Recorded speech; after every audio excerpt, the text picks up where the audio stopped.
Awamabhelola ngozondo khubona oqondo mafunda bezitho nontanda ukuphakanyiswa ovapho noma nontshanga sodiba ndlela ezohlwele zayidiba indlela zade zadiba nendlela kosompiso oguqo mphemba abanye mabephemba ngamaphepha thina sophemba ngezibi bathi sophemba ngaye ubheleli zimzimu wadla abantu phezu kwentaba siyanqula siyacamagusha kubontuliza ngomo ngokwenje njalo sipromise izandla nakumaqoqo jojotiye kobukhalimaze bobutsolo bentongo mabombo mbizana kalolu suku lwanamhlanje the 5th of June 2021 is Saturday lolo suku kaloku esiye sihlale phansi ngalo sincoko izinto ezakhayo sibuzane siphendulane kalolu suku ngezinye imini ke sidize namahlebo namhlanje sithetha ngento ekuthiwa isibopho into ekubambayo ikukhinxe ikwenza ungakwazi nojikeleza ungakwazi nohamba izinto zakho zimengxi ibe izingxaki zasesihlweleni izinto ezingabangwanga nguwe sithi ke wena muntu ofikayo don't forget to subscribe ukwenzela uba siqhube kunye sikhulise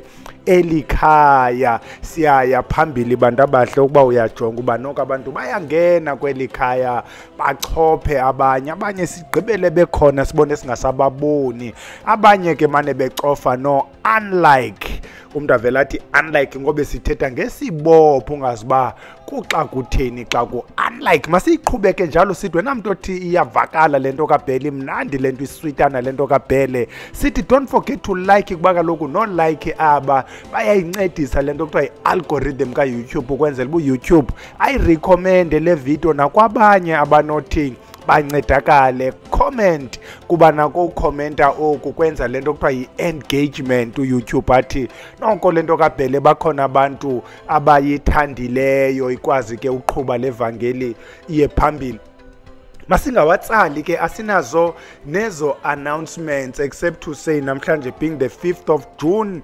yi-day 1 week 1 wabantu babhalisileyo ngoku iform ibivalile nge-month end wena muntu okuthe wabhalisa ke emva kwe-month end you're not gonna be considered because immediately nge-month end iye yavala nanso ke into besifuna uyitsho ezawuphinda ivule iform nge-month end kaJune ukwenzela abantu bazoqala ngo-August masingeneni ke endimeni ke mntanelanga sitsho ukuthi zintoni ezikubambayo apha esihlweleni zikukhonxe zikwenza uba ungayindawo sikhumbuzana ukuba kule veki ngapha kwephele kanye lipheleyo besincokola ngezinto eziqumbisa isihlwele apho ke besithetha ngezinto ezenziwa nguwe unobangela wengxaki namhlanje sithetha ngezinto sometimes you don't even know ukuthi they are there but they are there and izikuvalela izinto ebomini uzawuhamba amayeza wena uyohlanjwa izilwane wena uzawuhamba amayeza usiwe ezimpophomeni kuthi usiwe esidulini kuthi usiwe ethafeni utyiswe ngentelezi kuthiwe wena hayi khawukhupha itasi thoba inyanga unyusa inyanga akho nto ihambela phambili ubomi bakho bumengxi ukuyibona laa nto xa sewunyuka iqhina unganoba unyuka ngomva noba ngomphambili ungayanoba kutheni bomi bam bume kangaka kanti zizinto zasesihlweleni asiyontakatho yiloo nto abantu abahamba apha ekhaya bayayazi ukuba phambi koba sithethe ngeyeza siqale sijonge isihlwele kuba kaloku neliyeza awasebenzi la mayeza xa kungekho sihlwele ecala kwakho xa ungekho sihlwele esikuncedisayo kuba kaloku amagqabi namaxolo ezinto zingcambu kamafutha ezilwanyana ezafayo ngezi zinto zintsiba sithetha apha ngetyuwa namanzi ezi zinto azizukusandawo ezinto kuba ngamakhandlela akhoyo kuyo yonke le mizi ukuba isihlwele sikhona ezi zinto zonke zitsho zibe namandla zintoni ke eziye zithi zikuvale we are only going to talk about 12 the most dominant zikhona nezinye but we wanted to focus kule 12 siqale ngalena abantu abayaziyo sithi mosi ezi zinto zizinto ezingabangwanga nguwe most yazo because you don't even know ukuthi they occurred masiqale ngalena izaba confuse abantu ukuzigodusa xa uzigodusa abantu bayakwazi ukuthi umuntu kube khulele kulotata asigodusaye kulomama omnye ukhulele kulomama asigodusaye kulotata ezi zinto ziye zikulandelise ngezihlwele zikuqumbeleyo ube wena ungayazi ukuba there's into oyenzileyo engathandwanga esihlweleni wena qha uzixela uba kumnandi kulomama kutyiwa ivoshe mhlawumbi kulomama kanti kulotata kutyiwa voshe xa ugodukile abantu basesihlweleni bathi simkhulisile ngumntwana wethu uthi xa ujikela ngapha osiyazi bathethe igama elihambe libaconfuse abaninzi kuthiwe kukho umbango phakathi kwekhaya bayakubanga abantu bakulotata umuntu agoduka intlokweni nesiyezi ukuba ndiyabangwa ngaye nobe eligama lithi ukubangwa lithetha ntoni nabantu bamayeza ke bayinyusisa iqhina lengxaki unayo uyabangwa yiza ndikuhlambe yiza ndiyokulungisela umsamo ukujikeleze ke mntana omhle kanti eligama kuthiwa kubangwa is a claim in your name abantu bakuloma bayakuclaim abantu bakulotata bayakuclaim remember kaloku xa sincokola lento sithi upon conception there are 23 chromosomes ezisuka kulotata 23 ezisuka kulomama so both abantu bakulomama nabantu bakulotata they've got a claim in your blood 50% is equal claim akukho nto irongo ke xa kuthiwe uyabangwa is what it is bane-claim banobango egazini lakho xa ithethwa ke mayezeni lento vele ibe ngathi kukhona into embi eza kwenzeka ingathi uzawufa uyabangwa so sithi le nto yokuzigodusa without following iprocess ubuyenze ungayazi iyaxhaphaka ke ebantwaneni abangamakhwenkwe we said it umntwana wenkwenkwe uzayokoluka qonda bayi akafuni yena ukolukela kulo mama uzawuhlekwa ziitshomi zakhe and so on you know i-peer pressure asigoduse akayazi yena uba wenza into erongo kanti esihlweleni yamqumbelisa izayombambisa phaa phambili sephangela izinto zakhe zingahambi kakuhle umntana athi ngokwethu uyasebenza imali akayiboni athi uyazithenga ezimoto ziyatshayiswa ziyabiwa athi wenza lena khona ihambela phambili ngenxa yokubana wazigodusa without i-process unumber 2 apha kukho ingxaki yotata owasweleke yinkwenkwe sizawuthi ngutata ngenye ixesha ngutata omkhulu ngenye ixesha ngukhokho wasweleka ezayokoluka okanye eseyinkwenkwe boluka abaninawa bakhe boluka abantwana efama ngabonyana boluka abazukulwana yena kakoluki uzawujikeleza ke kulotata phakathi kweli khaya afune ukoluswa ingxaki ke ozawuba nayo kuxa etyumbe wena ukuba moluse iza kunyusisa iqhina ke lento uthi wenza lena into izinto zakho azihambi kakuhle ngenye ixesha kude kubekho imikhuba apha phakathi kwekhaya kubekho utata apha phakathi kwekhaya ofa nasebantwaneni utata onezinto izinto zasebukhwenkweni de kube koluswe elaxhego ukoluswa kwelaxhego izinto ziqale zisimame lento iyakwazi nowenza umzi lo ungemi nithi nje banisakha elikhaya nje ikhaya lihambela indawo abantwana bayatsalatsalana kuyaliwa apha phakathi kwekhaya omakoti abahlali abahlalayo bakrwada ibe yiloo nto nje engudulu bhentsu phantsi phezulu kuba kukho lo mntu phakathi kwekhaya ofuna ukoluswa into enziwayo ke into yokoluswa komuntu ongasekhoyo ukuba awuyazi iya kwezi ndawo zisawagcinile amasiko endaweni njengomangcobo because ndaqala ukuyiva nokuyibona khona into yokoluswa komuntu ongasekhoyo yandixhaphakela ke emva koko yinto eyoluswayo unumber 3 umama ofuna ukulotyolwa lena ke iphinde nayo ibe yingxaki enkulu I remember following a case around 2017 2016 or mhlambe before then apho makhulu othile ayingenokhokho ukwilevel ebeyond okhokho ngumuntu onoba ngukhokho katatakho lo makhulu wathathwa kuthiwa laa nto wathwalwa wayohlala kuloo ndawo abayenza ke ngoku laa nto yokubuyela kokwabo bayomlobola bamhlalisa phaa bamenza umfazi naye wow eza process yasebufazini wanguloo mama lapho wangumakhulu wanomakoti wade wosweleka ngale mini asweleke ngayo kwabe kungcwatywa umakoti kwelo khaya later kwezizukulwana lo makhulu xa efika esihlweleni abanye omakoti abamamkeli kakuhle kuba kaloku lo makhulu lona akazanga lotyolwe uyinto ibila ke ngokwezizukulwana generations after generations. Uyayibona laa nto ingxaki eyayingxaki yootatomkhulu bakho, yayingxaki yootata bakho. Ngoku ingxaki yenu kukho loo makhulu ofuna ukulotyolwa. Lena icase endayilandelayo, what happened kweli khaya, kwafumanisa uba loo makhulu lona uyinto ibila both sides, kubantu bakulomyeni nabantu bakokwabo. For some reason abantwana beli khaya kwacaba behla benyuka both sides, bajongana nale ngxaki yaloo makhulu ufuna ulotyolwa. Abanye through ukufemba were able to find others, bayenza ke loo nto yokulobolisa loo makhulu bangasamazi negama. Kukho neentanga zakhe, oomakhulu abakhoyo ngoku could be abazukulwana baloo makhulu, so abamazi, bayenza kodwa loo process yokulobolisana. Thina sileli khaya silobola kwela khaya, kwenziwa la process yelobola nee-negotiations and so on. Yabe iyavaleka into kamakhulu while sisekuloo makhulu ufuna ukulotyolwa. There was also another case yomakhulu owaba yinto ibila kubazukulwana bakhe. Lo makhulu wangcwatywa enxibe impahla zecawe, kuba kaloku engunobhatyi othile wasecaweni, engumntu omkhulu wasecaweni. Xa bemngcwaba bamngcwaba ngeebhayibhile zakhe neento zakhe zecawe, wahomba umakhulu. Xa sefika kwelamathongo, abanye oomakoti beli khaya abamrecognize njengomntu ongumendi, babona lo mntu wenkonzo. Kwanyanzeleka ukuthi lo makhulu ayokombiwa, akhululiswe ezaa mpahla zecawe, anxibe iimpahla zakhe zobungumendi, kuba xa efika kwabazukulwana bakhe okokuqala mhlawumbi okwesibini zangangcwatyelwe nasemzini wakhe, wangcwatyelwa kokwabo. Kuba what happened was wagula esemzini. Xa egula babe abantwana besekuphangeleni, kukho abantwana abancinci,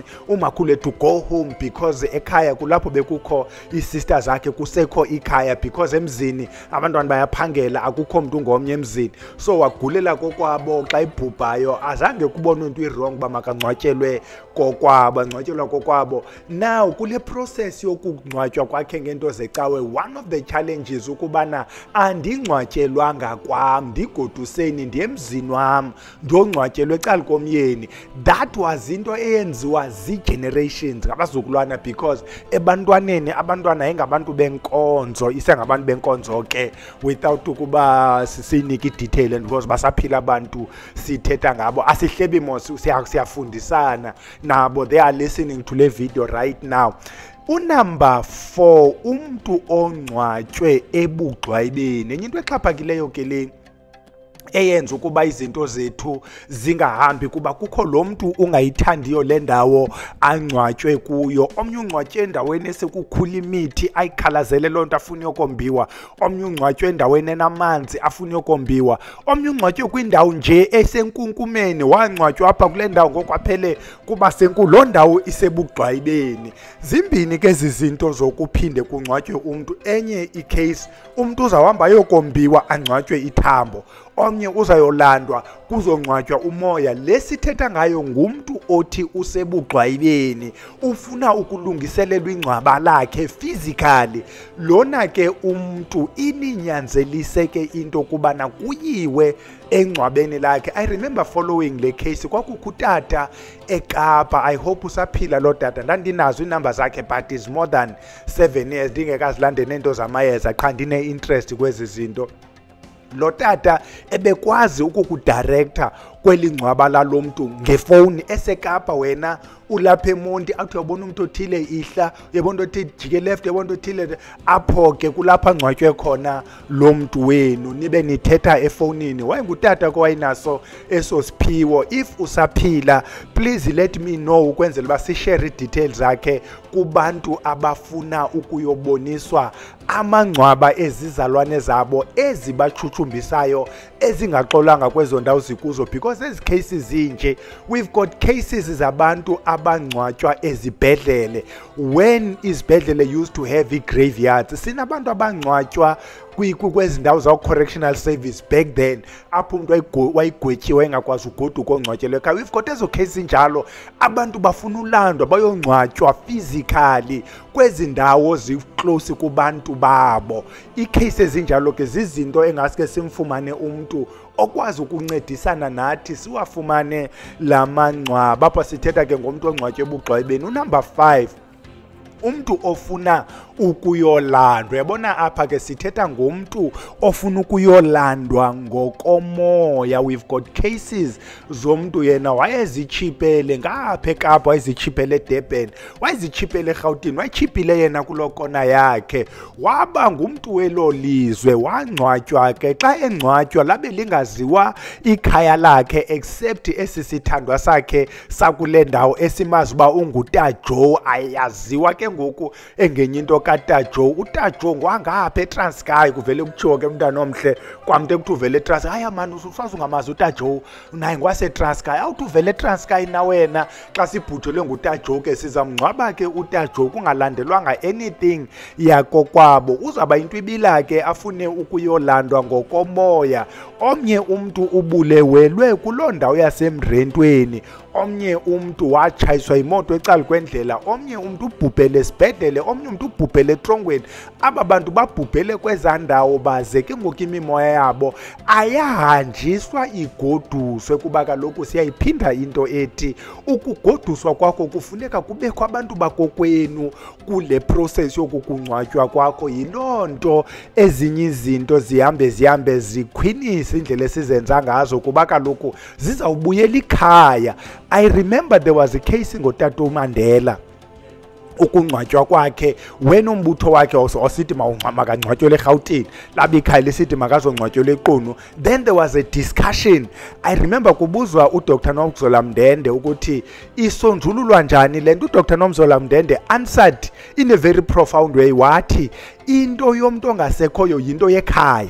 Ikhaya must decide. Asingeni indawo thina noba uMandela ebeyintoni kuthi, ngoku uya kubantu bakokwabo, masimkhulule ukuthi abantu bakokwabo abaphilayo bamse kubantu bakokwabo abangasekhoyo, bamkhaphe. Remember kaloku yena uphambili ngoku kuthiwa uyakhatshwa, nguye osikhokheleyo, nguye osekwela cala. Yiloo nto nenkomo yakhe yinkomo yokumkhapha. That's all we do, ukumkhapha. Sawuphinde simbuyise ke ngoku azoba phakathi kwekhaya. Apho sithetha ngomntu ofuna ukuyolandwa. Sithi ukuba lo mntu akangcwatywanga kakuhle, we've got people who were buried in mass graves.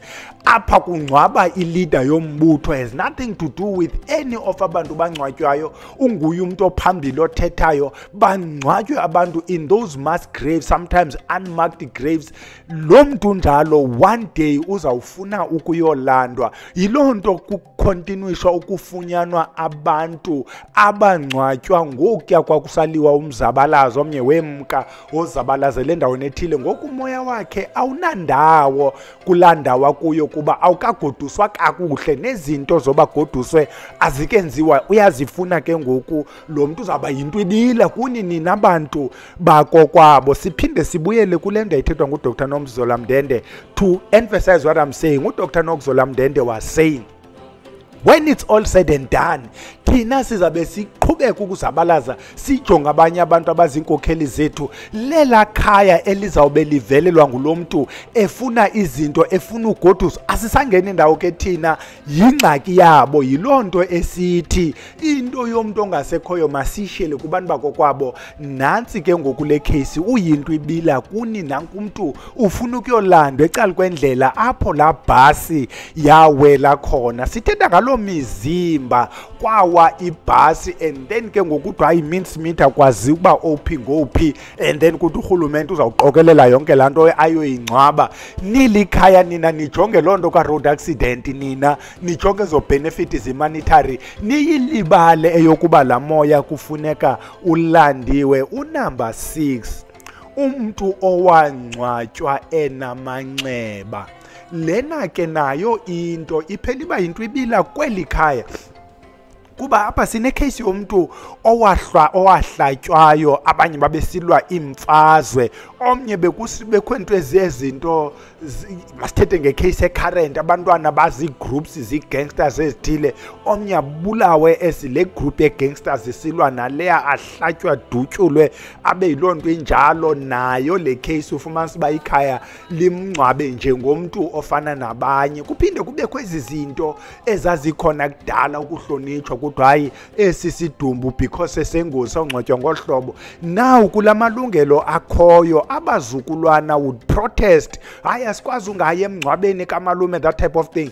Umalume ngokungcwatyiwe, I don't want to get into that detail. Sendithetha nje okukungahoyi kwethu izinto zesintu kuba sesifunde kakhulu, kuba sesiguquke kakhulu, kuba sesisazi kakhulu, kuba sesiso westernized. Zibuye ke ngokwezi zinto and bite us kule ndawo inqabileyo ke mntana omhle. Lo mntu nje bowangcwatywa enamanxeba nje akamkeleki kwelamathongo kuba kaloku unamanxeba, kufuneka ehlanjwe la manxeba nini. Uzawuba yinto ibila ke ngoku lo mntu efuna ukuhlanjwa amanxeba. I like elicala le KZN apho elisiko lokuhlanjwa kwamanxeba liyinto esenziwayo, awungeniswa ebhokisini. Okay, let me rephrase. Andithi isidumbu siza nebhokisi esuka emoshwari size phakathi kwekhaya, abakungenisi eyadini yekhaya engahlanjwanga la manxeba. Funeka kuqalwe kuhlanjwe la manxeba,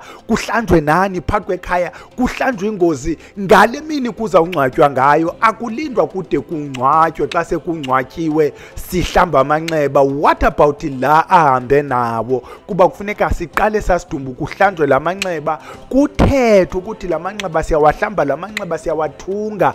Ukuqala ngoku kuya phambili, ungomnye wabantu belikhaya, uklini, hamba kugoduka uyosikhonzela kokhokho bethu. Xa sigqiba ukumhlamba nani nonke nilikhaya nihlanjwe. Uyayibona ke le nto kwakuthiwa isidumbu asingeni, because ngokwakudala sasingangeni, sasihlanjwa ngaphandle kweyadi nekhaya lonke liphume liyohlanjwa phaa kulaa ndawo kuhlanjwa esasidumbu. Asuke from that point kuyongcwatywa, kuhamba abantu abangootata kuphela, bonke abantu abangoomama bashiyekele ngasemva. Sithi ke ngoku le nto kungcwatywa komntu onamanxeba kuhambe kube yinto ibila kuni nina bantu bekhaya. Unumber 7, umntu owabhubha kabuhlungu. Enye yengxaki ke lena yomntu owabhubha kabuhlungu. Apha sithetha ngomntu owabhubha ngogwindwa, walahlwa, umntu owareyitshwayo walahlwa, umntu owarhaxwa emanzini washiywa, umntu owatshayiswa yimoto yamshiya wayotshona endaweni apho ngazi mntu khona, umntu owatyhilizwa wayotshona emngxunyeni, umntu nje owabhubha ngetrauma eneshock, umntu obhubhe ekhala. Le nto yalo mntu ubhubhe ekhala, umntu obhubhe kabuhlungu, ihambe ibe yinto phakathi kwekhaya kuba lo mntu ufuna iclosure, lo mntu ufuna. Andithi sithi cases ezininzi lo mntu akangcwatywanga. Apha I've got a case of a friend, noba ndimentionanga, is a friend of mine, akazuba offended. Isename yabo, uba besisithi isename yenu ningomali, umzekelo nje baningomali, the actual mali ebenentombi eyayingubani nje banina iyifani kuni, lo mntu yayiligama, intombi yakhe caba yendisiwe ke. Xa isendiswa yendiswa kwindawo engafuni ukwendela kuyo. Ntombi leyo eyathi mina zanithile yavuka ekuseni yabaleka yayokuzirhaxisa ngamanzi yabhubha.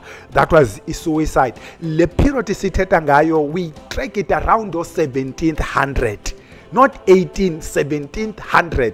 Kungekafikwa ngabantu ekuthiwa ngamamfengu, bengekafika eastern Cape, besese KZN. That was before nezimfazwe zoshaka. Lo mntu wazibulalayo okweyinto ibila kubantu bakokwabo ufuna ukuyolandwa emanzini, angcwatywe kakuhle kuba akangcwabekanga kakuhle, ufe ngetrauma, uzibulele. Bona ngozinto zimbini, i-suicide is a problem. Second two, ubhubhe kabuhlungu. Can you imagine into obhubha kurhaxwa? You want to die and the process is not happening as fast as you'd like. So that's the process.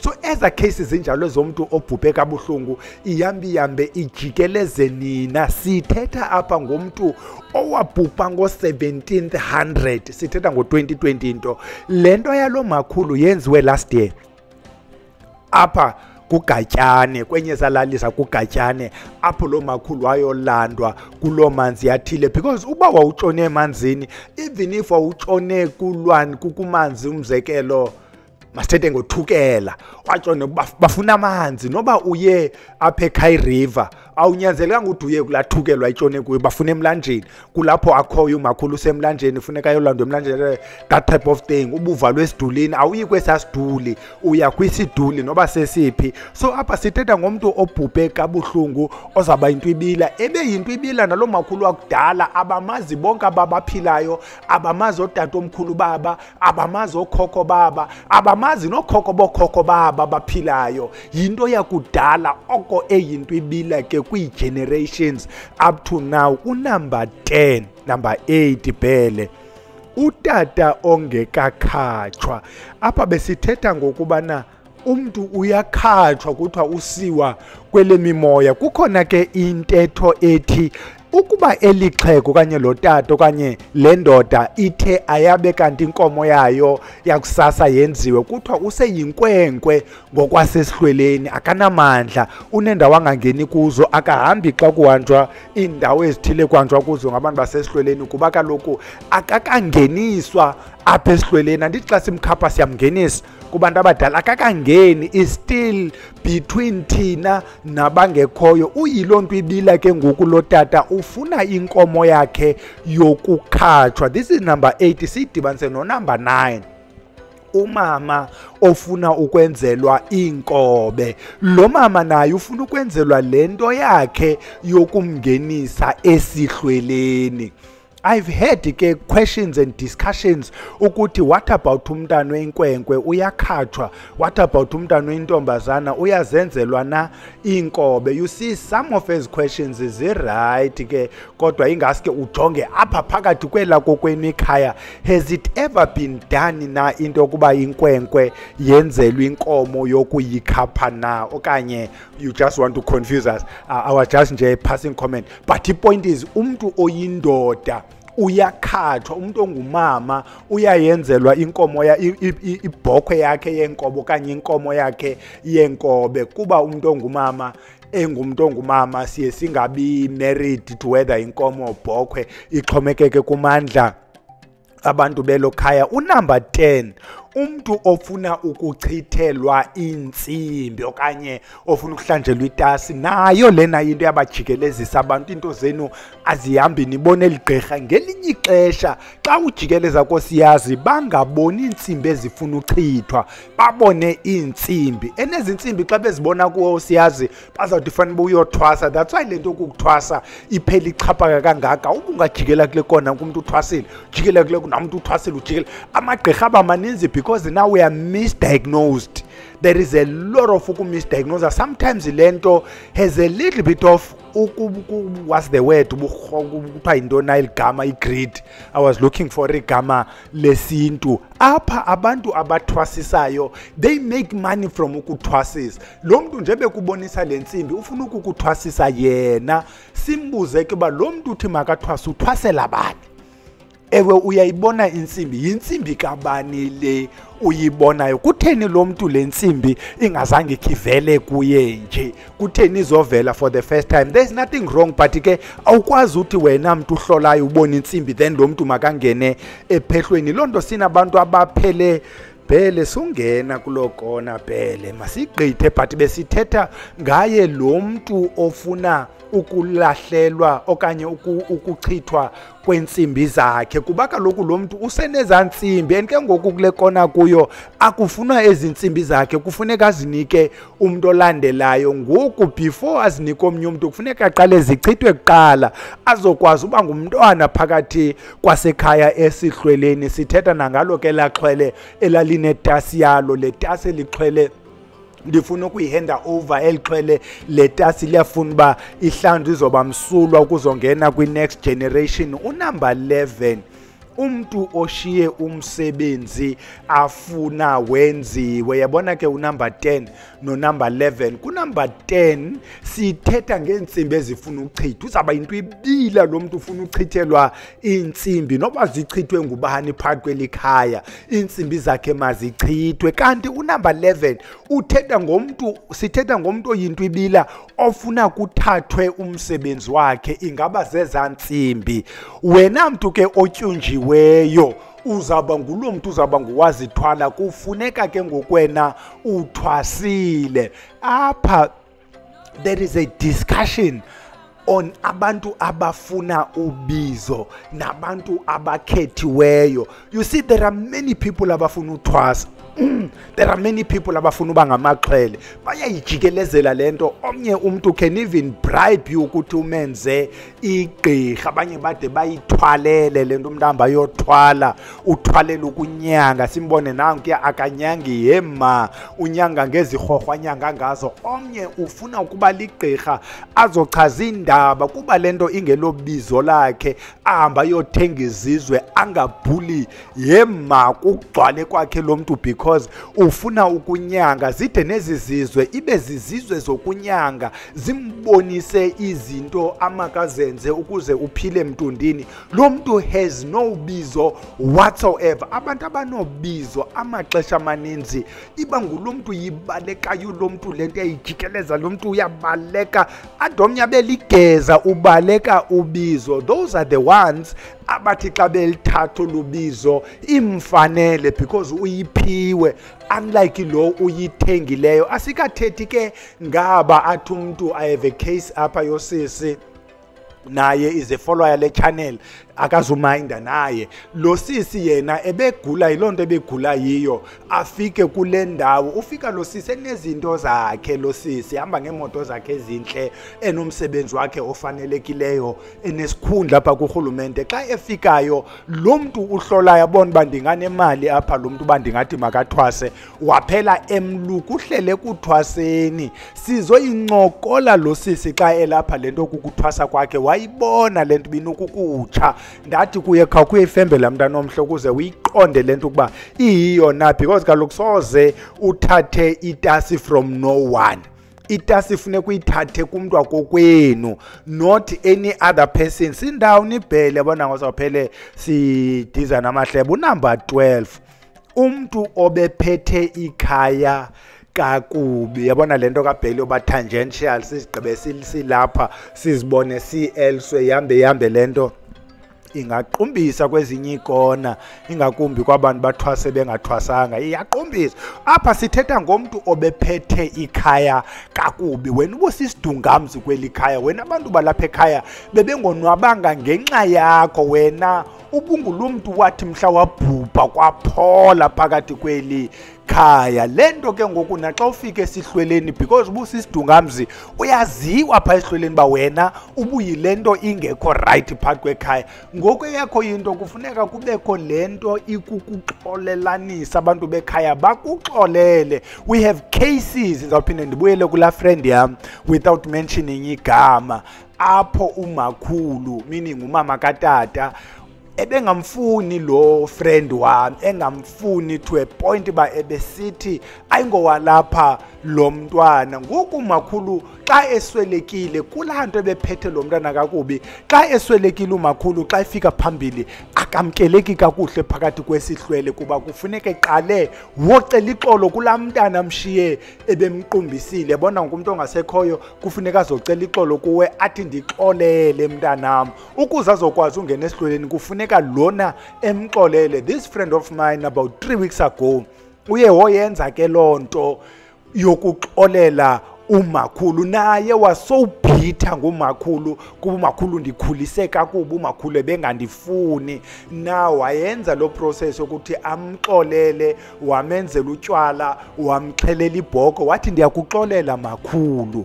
Wamxolela ke with i-conditions, to put his own conditions apha ekuxolelweni, kuba kaloku naye umakhulu makenze nam ndenzile. Siyayivamo silento apha ibhalele khona. Injalo ke abantu abahle lonto yezinto ezikubo phayo zininzi, ezi imizekelo nje engaphezulu uBhele aye wayicinga. Ikhona neminye sizawuphinde ukuba liya lavuma ixesha mhlawumbi sizongeza ezi zinto kwenzela uba ingathi kanti wena ezi zikubophileyo azikho mentioned. Yonke ke lento bantwana abahle xa siyivala, into yokubothwa esihlweleni yinto yasekhaya, ayifuni uba uyiyele emntwini, ayifuni uba uyiyele phi uyonyangwa. Awuguli wena, kukho isibopho. Just follow ukuthi yintoni lena ikubophileyo ngokwale mizekelo ebesiyitsho. ukuba wena ubotshwe kuba kufuneka kuyolandwa umphefumlo womntu, no amount of ukunyangwa will help you. Ukuba wena ubotshwe kuba funeka uchithe iintsimbi zomntu wakokwenu, no amount of ukunyangwa. Ukuba wena kufuneka ukhaphe umntu wakokwenu ofuna ukwenzelwa inkomo yokhathwa, yinto yakho lena nabantu bakokwenu, yinto yebhunga epamba nihlalele nilikhaya. Masiyeke ni-shortcuts nokubizwa ngabantu abanyangayo bathi yiza ndikwenzele. Yinto yakowenu, ifuna nina bamaziyo laa mntu owayengcwatywe namanxeba.